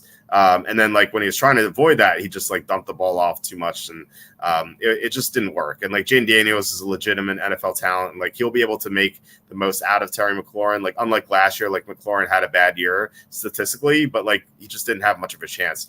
And so now I feel like he'll definitely have a bounce back season. Dotson could emerge, as a former 1st round pick. You mentioned him. And then, Eckler in the backfield as a receiver out of the backfield will be pretty huge. So I do like the way the direction the offense is heading. And then defensively, they still have some holes for sure. Like pass rusher, I feel like is going to be a big problem. Like they have Dorrance Armstrong, but outside of that, just not much on the edge. But I can't remember the last time the Redskins had a really talented linebacking core. Like it feels like it's been an issue for them for a long time. And like now they're going to have Bobby Wagner and Frankie Louvu, especially like they're going to be coached up by Dan Quinn as well. So you've covered the Redskins. Like when's the last time they had a great linebacking core? I can't remember it. Like is it like the London Fletcher days? Was it that far back? It was, because it was before I covered them, because I came in and like Will Compton and Mason Foster were the starters in that defense when I started. And I remember being like, oh, these guys are doing all right from a tackling like in terms of racking up tackles. And so like I gave them like solid grades for the season, and then fans were like, they're terrible. And I was like, well, I'm basing it off the fact that you haven't had a good linebacker play in a while. But yeah, it's been since the London Fletcher days. It's pretty ridiculous. So having good linebacker play is definitely going to help the defense. Like I said, they lost Kendall Fuller, so that'll hurt. But overall, I think this team is definitely a lot better. They're going to be really competitive. I don't quite see them making the playoffs, but if Jaden Daniels has I don't even want to say like a CJ Stroud season. If he's like 80% of what CJ Stroud was last year, they could definitely threaten the playoffs, especially with that schedule playing the NFC South. But I think there will be bumps along the way. I think he'll have some great games. I think he'll have some bad games. He's a rookie. Like that's going to happen. Like not everyone is CJ Stroud. So I think 7-10, 8-9. I think it's pretty fair. Yeah, I think the appealing thing about Jaden Daniels is the fact that he's so mobile. It should give him a higher floor. That's why I like betting him for Rookie of the Year, because a lot of the attention is going to be on Caleb Williams, who might end up having the better year. But, if Jaden Daniels runs for 1,000 yards and is at least decent passing the ball, I think he'll have a good shot at it. But either way, I'm excited to see how Washington plays this year. It just feels good to finally be looking at them and not saying, like, this team is going to be definitely terrible.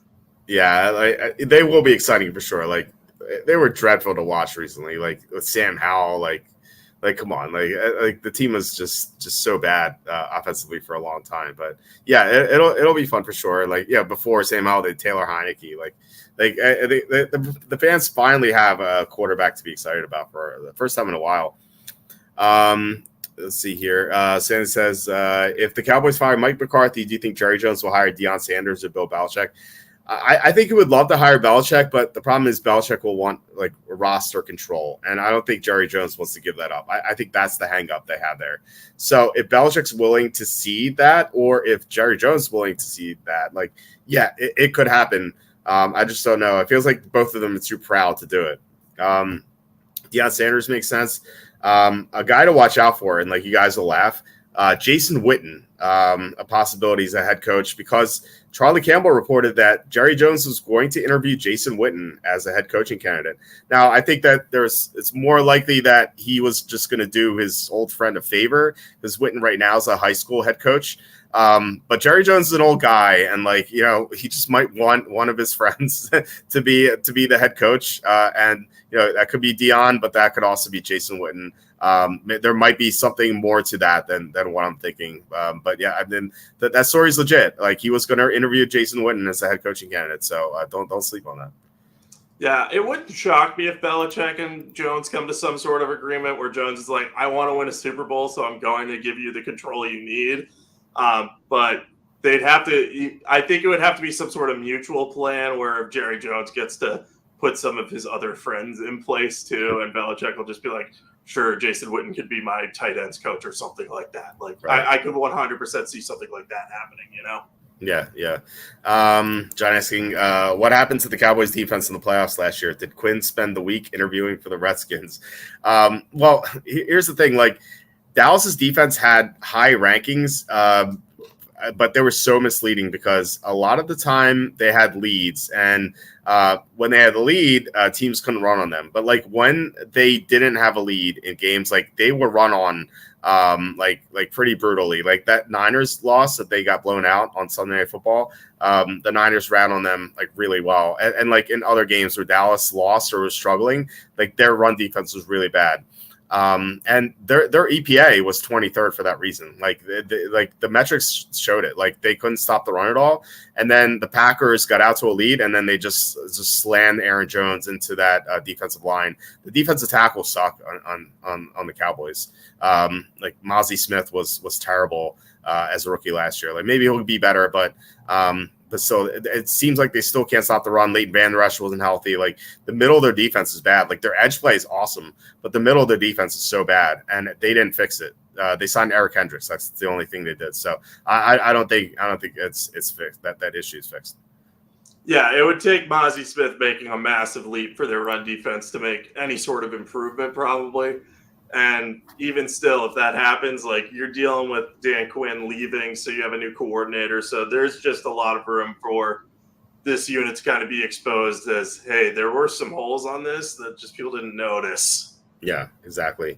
Sue says Redskins start at Tampa and then Giants at home. Good chance for 2-0 start. Yeah, for sure.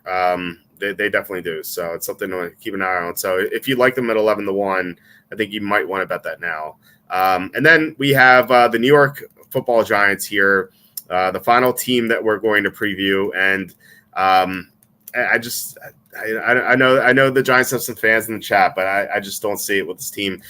My primary hang-up is the offensive line. They signed Jermaine Luminor, to play left guard, so I think that's an upgrade. They also signed John Runyon. I don't like him at all. Like I think he's like, it's pretty pedestrian. He's not horrible, but like he's still going to be a weakness. I think obviously Andrew Thomas is one of the best left tackles in the NFL, but that's really all they have. Like Thomas being great, Illuminor being solid, and that's it. Like the other three offensive linemen are just not very good. Daniel Jones is coming off a torn ACL. Like he's a quarterback who likes to run. So given that the ACL tear, like he may not be able to run as much. Saquon Barkley is gone. Like that is absolutely massive. Barkley was their offense when he was healthy, and just look how bad they were when he tore his ACL. Like it's gonna be the same thing. They signed Devin Singletary, but he's just I think he's just a guy. He's just okay. So they're really gonna miss Barkley. Obviously, they moved Neighbors, so for the first time in Daniel Jones' career, he's gonna have a talented receiver to throw to. But I don't. I mean, he's only a rookie, so he can only do so much unless he's amazing right away, which, could be the case. But if Neighbors doesn't get off to this terrific start in his rookie year, it's still going to be like Wan'Dale Robinson, Jalen Hyatt, Darius Slayton, Darren Waller's even gone. So, like, who's going to play tight end? Like Daniel Bellinger? Like, this team is just it's really hurting for talent offensively. Their defense has definitely some like great aspects to it. The defensive line's really good, especially given that they added Brian Burns. Like their pass rush should be a lot better. I just really question the secondary. I don't like it at all. I know Stanley brought up their secondary and he said he was a fan of it. I just don't think they're very good. So I think they're going to struggle to stop the pass. Xavier McKinney's gone too. So like that was a big that was a big loss they had at safety. He was outstanding last year. So I don't like this Giants team at all. I have them at 4-13. So, I think they're really going to struggle. So, before we get to your thoughts on the Giants, we have John Sanders, 411 Super Chat. Thank you so much, John. Just really appreciate your continued support here. Odds both New York head coaches get fired after the season. Yeah, I mean, if the Jets have a lot of injuries, yes, I think that those are good odds for sure. I think the Giants, Brian Daboll, we'll see how bad they are. If they're like 7-10, 6-11, I don't think they'll be fired. But if they go 4-3, if they go 4-13, like I have them doing, then I think there's a good chance he'll be fired. And then the Jets have to make the playoffs, otherwise Salah's going to be fired too. So I think they're definitely a good odds that they'll both be fired for sure. So what are your thoughts on John's question here, and then the Giants for 2024? So on John's question, I firmly believe what you said. Jets have to make the playoffs, or Robert Saleh is going to be gone for better or for worse. Brian Daboll, this one's harder to prognosticate, but if the Giants are picking in the top 5, I would imagine that they'll be moving to a new coach, because they'll be moving on to a different quarterback. And Brian Daboll got a lot out of Daniel Jones his first year, but he might have just been hitched to a bad wagon, and that's not his fault. But it's NFL's a "what have you done for me lately" league, and I think the Giants leadership might look at it and be like, "Man, they really didn't do much in this last 3 years, except when they had the worst schedule to play, like the easiest schedule to play against." So, yeah, I think both are in danger. I actually think Saleh's under more pressure than Daboll, but we'll see how that pans out. Ironically, I have the Giants finishing 3-14. That is the worst team. So we are finishing with my projected worst team in the NFL this season. And I want to like the Giants. I mean that. Like, I want them to be good, but like on both sides of the ball, they have one dynamic playmaker. Malik Neighbors on offense, Brian Burns on defense. One dynamic playmaker. Aside from that, they have some strengths, but mostly weaknesses. Offensively, you hit the nail on the head. Left tackle and left guard look all right. The rest of the offensive line could be very problematic. John Runyon is solid, but I don't know that he's enough of an upgrade to kind of overcome the issues they have at right tackle and center without Evan Neal or John Michael Schmitz making a huge step forward. Daniel Jones isn't going to have Saquon Barkley, so he's going to really, really heavily rely on Malik Neighbors, which eventually won't work. It might work better than we realize, but I don't trust an injured quarterback with one weapon playing behind a shaky offensive line.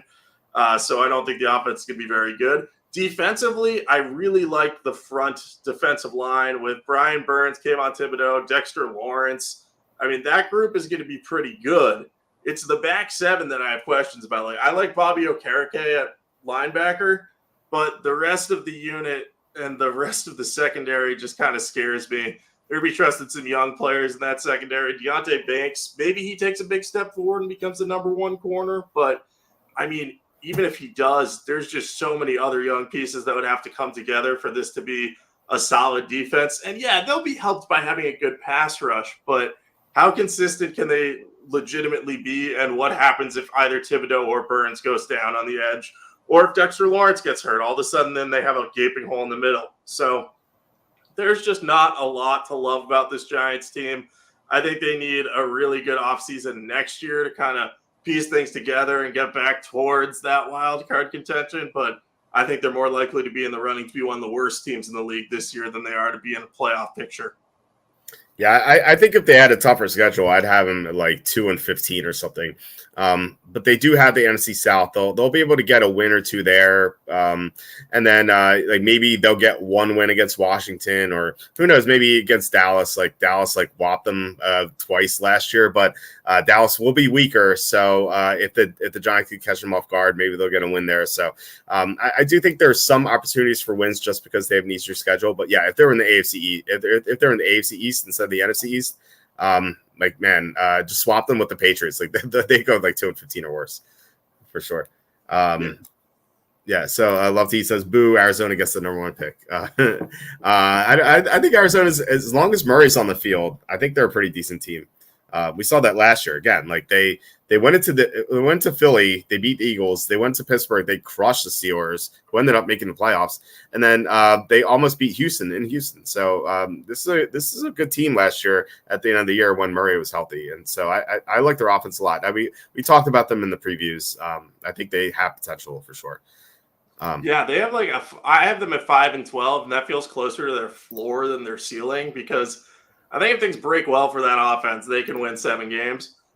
Defense, yeah, they're lacking talent. Yeah, they're not a legitimate playoff type team yet, but hey, maybe Kyler Murray stays healthy. And if he only misses a couple games, then I think they'll be more competitive than people realize.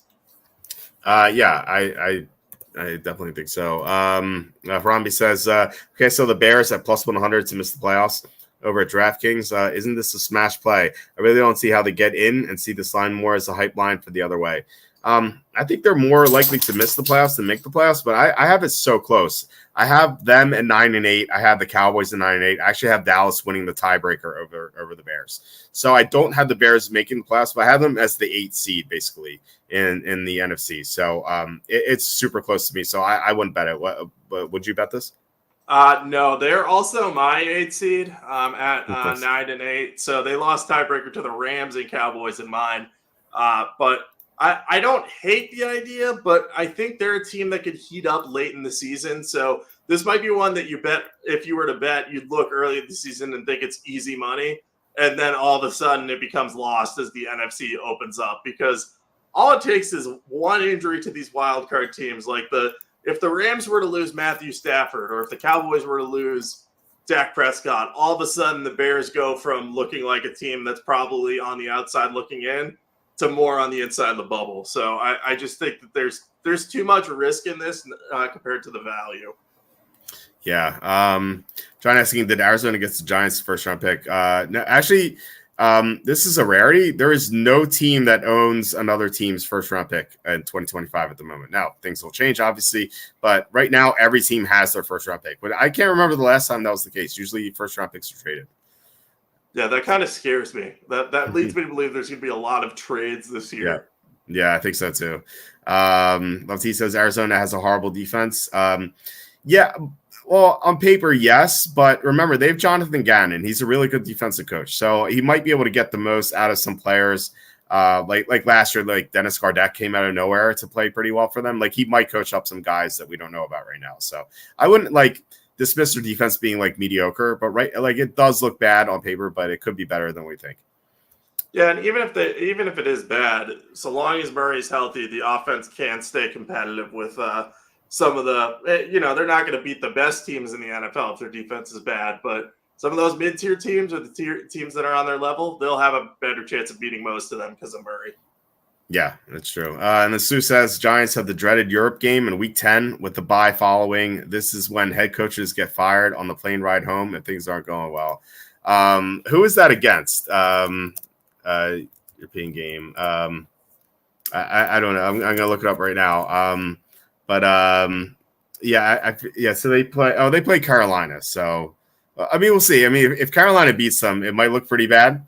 And if they're 1-9 or 2-8 at that point, then I could see a firing happening. But if they have 3 wins or something, 3-7 maybe, but anything better than that, they'll be fine. But yeah, you have them at 3-14. I have them at 4-13. So we don't expect them to have a good record. So if they look really bad against Carolina, that could be a firing for sure.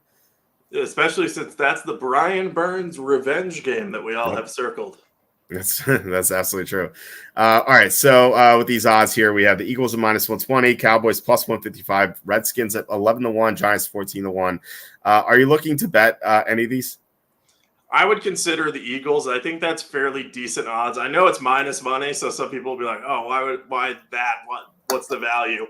I just think they're head and shoulders better than the other teams here right now. You can maybe make the case that if Dallas's offensive line is fine, they'll be good because Dak Prescott was really good last year. But I don't see it, and I think they're a little inflated, which is deflating the Eagles a little bit. So I like the idea of betting the Eagles to win this. And 11-1 odds on Washington. I'm not going to bet it, but I'm at least intrigued by it. So Might keep an eye on that, see how things are looking there, see what the reports on Jaden Daniels are. That's not going to move that much before the season starts. But, as someone noted in the chat, they could start 2-0. If that happens, you're not getting a better number than this. But, that would be more of a hedge than anything else, I think. And I'm not sure that they could really realistically overtake the Eagles and Cowboys this year. But they're on my radar. Yeah, I think there's a good chance they finish second. I'll be looking for that possibly. Redskins finishing second in this division. I think that might be worth a bet if we're getting a good number, obviously.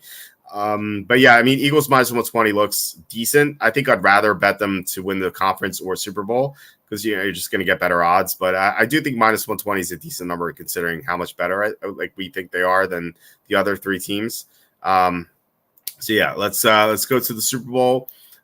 Eagles, I mentioned I bet them 17-1. They're now 14-1. I still would bet them. Cowboys are 16-1. Can't imagine we like that very much. Redskins are 120-1. Giants are 150-1. The Redskins and Giants shouldn't be that close. Not that I would bet the Redskins win the Super Bowl this year. Like no rookie quarterback has won the Super Bowl, but like that number is wrong. I feel like that should be like 80-1, 90-1, but still like it's good value, but it's not good value. You know what I mean? So yeah, the Eagles are 14-1. The only team I bet here, definitely not Dallas and definitely not the other two teams. Do you agree? Yeah, I bet the Eagles. I think that's a smart play. I will probably do that soon. I don't hate the idea of like taking $5 and putting it on the Commanders and being like, let's see if they make the playoffs. Because if they make the playoffs and you have a live 120-1 in there, and you're like, if they get a favorable draw in the first round, and you're like, oh man, they might be able to get into the Final Four in the NFC. Like if they were in the AFC, I wouldn't like it as much. But yeah, $5 to win 600 on the Commanders, like. I don't hate the idea of doing that. It's obviously not overly likely to hit, but I think those odds are a little bit long. I think they should be more in the 80-1 range. So you're getting some, like you said, it's not good value, but it is good value. Like, you're talking yourself into that. But odds are you would just have that in your pocket as a hedge more than anything else. So I don't think you need to bet that. But hey, if you got $5 lying around and want to just toss it on something, have some fun. Yeah, I mean, if you look at every team that's 100-1 or better, I think the Raiders are the best team. The problem is they play in the AFC and AFC West especially. It's like really difficult outside of Denver.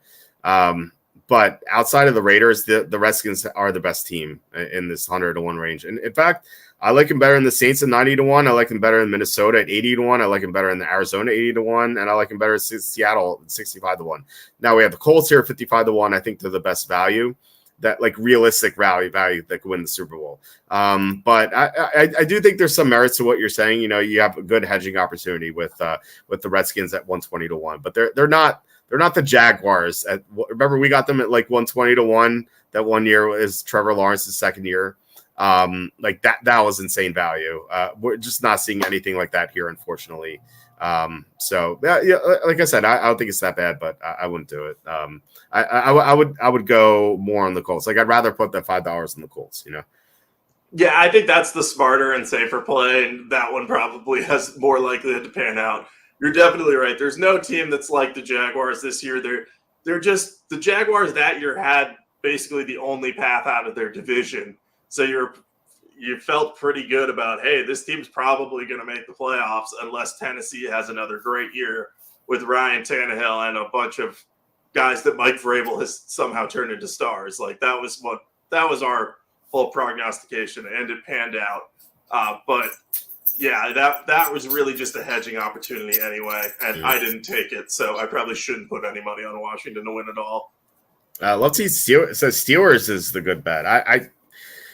If this were Russell Wilson circa 2020 or earlier, I would agree. But I can't trust him. I think he's been washed out the past couple of years. I just can't back him. Especially not 50-1. If it was 100-1, you got that defense at 100-1 and Mike Tomlin 100-1, maybe, but like 50-1, just I can't do it. If there was a different offensive coordinator there and it wasn't Arthur Smith, I would maybe entertain the idea of the Steelers at 50-1. And you'd have to sell me on Russell Wilson being back at that 2020 form. or 2020 or earlier, because he was really good for a time in Seattle, and that might have been Pete Carroll creating him. I don't really know, but yeah, but Russell Wilson, Arthur Smith pairing does not seem like one that will win the Super Bowl. If it does, good for them, but I'm not going to bet it. Yeah. By the way, did you see the report saying that Cordell Patterson might have a bigger role on offense? It's like, oh man, Arthur Smith's already been talking to some reporters. As someone who had Bijan Robinson as the number 1 overall pick in several leagues, Arthur Smith gave me splitting headaches that I will never recover from in full.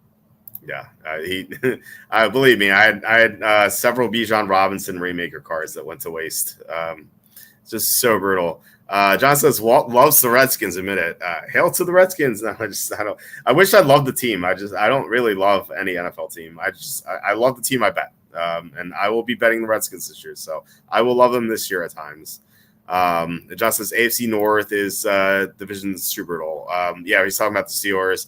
Yeah. If they're in the NFC, you could talk yourself into it maybe, but the AFC is just so tough that I like. We both have them as the worst team in the division, and we have them with winning records. The Steelers winning records with a winning record, so it's crazy. Sandra says I think Jacksonville's the best value, the 45-1. Yeah, I think you can make the case. You pick one of Jacksonville or Indianapolis, and you take the one you like more, and it's like 45-1, 55-1. It's like same sort of range. So yeah, I would bet one of them, not both. So I like the Colts a little bit more. But you could definitely talk me into Jacksonville for sure. Yeah, I like both of them. I haven't decided which one I like more yet, but I just think the Colts with Anthony Richardson have a tiny bit more upside, and I think the coach I like Shane Steichen a little more, so I might give the edge to Indy. But I mean, you could sell me on Jacksonville pretty easily. Yeah. Love T says Russell, Kurt Warner in Arizona. Just saying. Yeah, I mean, Kurt Warner is seen as washed up. He was the backup to Matt Leinart, and then he took over as the starter. Yeah, I mean, I could see it maybe. Russell Wilson has this bounce back year, but I don't know. I don't really trust them. Let's see. John says I like the Vikings because the Bills have the second round pick. It makes sense. Walt, Philly, did you ever go to an ECW wrestling show? I have not. I'd never go to any live events. I've never been to a concert before. I don't know. I always avoid those large events. I don't know. Have you ever gone to a wrestling show? I have not gone to a wrestling show. No, I've been to more live events, but I've not been to an abundance of concerts or anything. But definitely not to a wrestling show. Wrestling came to UMass one time. I think WWE was there, but as weird as that sounds, I don't know why they were, but I did not go. Okay. And Mike says alien mustache makes an appearance to say bye to Jacob. So we begin with Atlanta. We end with Atlanta's former coach. That's it for the show. I'm gonna miss Jacob dearly here. His 6-year run has been amazing. We have Sue 777. He says, hate to see you go, Jacob. You will be missed. Totally agree. He said, here's to your future away from Walter football coming up all sevens. Yeah, thank you, Slew. I appreciate that, man. Yeah, good luck. Good luck to Jacob. Totally. Wish you all the best in the future, and I look forward to you coming on as a guest once in a while. But yeah, you will sorely be missed, as you can see from the chat here and by me, and we'll have to find. I don't know how we're going to find a replacement. It's going to be big shoes to fill for sure. Let's see. He says, what was the last show Walt went to? I don't know. I mean, I went to an Eagles game in '99. I went to some Penn State football games, but like a show, I've never been to a show. I went downtown to like a for my wife's for our anniversary. I took my wife to it's not Broad, whatever you call it. It's not Broadway because it's Philly, but like whatever you call those the theater shows. Like we did that once. But it was good, but my wife was like, I don't never want to go downtown ever again. I'm like, yeah, I agree. The traffic was brutal. Success says, bye, Jacob. Thanks for the shows. You're fantastic. Agreed. And John says, wait, you're leaving. Yes. At the beginning of the show, we talked about Jacob is stepping away, unfortunately. And then let's see, Antonio Brown is the only worthy replacement. That'd be wild if we got Antonio Brown. It's our. I don't think he'd be great with the picks, but he'd be something else on here. He would say a lot of stuff. I can guarantee that. Yes. He would be wild. Yes. His concert. I've never been to a live band. I've never seen a band. Well, I've been to a bar and I've watched bands. Like, we used to be friends with this band. I think their name was Tokyo Vertigo at Penn State. My friend Ryan was friends with their I think the drummer, or maybe, or I forget who else who it was. But we used to go to wherever they were. We used to go to support them. But I've never seen like a band play like in a large setting. Just not my thing. I don't know. I'm not like a big music fan. I like music. Just like I like basic stuff in music, but I'm not like crazy about it. So, and then you need to go to the Sphere. Yes, it's our last message here. So so guys, thank you so much for watching and posting comments. Really appreciate it. Thanks especially to John Sanders, 411 super chat, and Slew for the 777. Just really appreciate you guys. Your continued support is so awesome. Like this guy, way Mike, good guy. Gruden for Jacob's spot. Well, I'll have to. We sent John Gruden a free Gruden shirt, so maybe we'll consider it. But yeah, and especially thank you to Jacob for being an amazing co-host for 6 years. You will. I can't say this enough. You will sorely be missed. I can't imagine doing a pick show without you this upcoming season. So. Again, I don't know who we're gonna get, but it's gonna be a tough spot to fill. But yeah, thank you so much, Jacob, and it's great to do one final show with you. Yeah, man, it's been a great 6 years, and to everyone out there listening and watching who's been with us through thick and thin, jokes about Arthur Smith's alien mustache, our love of the Lions before the Lions were good, even before people realized they were good. To everything I've gotten wrong, to everything we've gotten right. It's been a really fun ride. I've learned a lot. I eternally appreciate your backing, guys, from the audience, and of course you, Walt. You've become one of my great friends because of this, and I'll always appreciate that. So, like I said, I'm sorry to go. My work won't be gone fully. I'll still be around on Twitter. So you can shoot me messages there. I'll still be ranking offensive lines this offseason at Sporting News at some point. So, you can always keep an eye out for those. And, maybe I'll be back at some point down the line. But until then, it's really been a great run. And I can't thank you enough, man. It's been a real pleasure, dude. Every Tuesday for 6 years. Yeah, no, the pleasure's been all mine. So, please hit like, subscribe, comment below, share this video. Visit the link in the description for the merch store. Jacob, one final time. Do you have anything to plug? You can just follow me on Twitter at Camenker. I'll be posting all my NFL work. I've been working a little bit in the background on some stuff like my O-line rankings. Not close to done with those yet, but as August rolls around, I'll have plenty of thoughts about that, plenty of thoughts about the upcoming season. And I'll still post my favorite picks on Twitter. And Walt, you'll be getting plenty of text messages about my thoughts about picks, I'm sure, throughout the season too. So you won't lose all my picks. You'll still get what we hope will be the best ones. So follow along during the season, and we'll be sure to have plenty of fun. Yeah, absolutely. All right, guys. Again, thank you so much. We'll be back tomorrow with Kenny. We'll be talking about. I think Kenny wants to talk about like misleading fantasy reports. We kind of touched on it recently, but like he wants to talk about like what are some of the news reports you take seriously and like what you should ignore. So that should be an interesting conversation. And then Thursday we'll do a show. Saturday with Tom as usual. So yeah, we'll have shows all week. But yeah, this is our last one with Jacob. Gonna really miss Jacob on here, but yeah, it's great to do one final show with Jacob here. So, all right, guys, have a good night, and I'll talk to you later. All right, talk to you soon.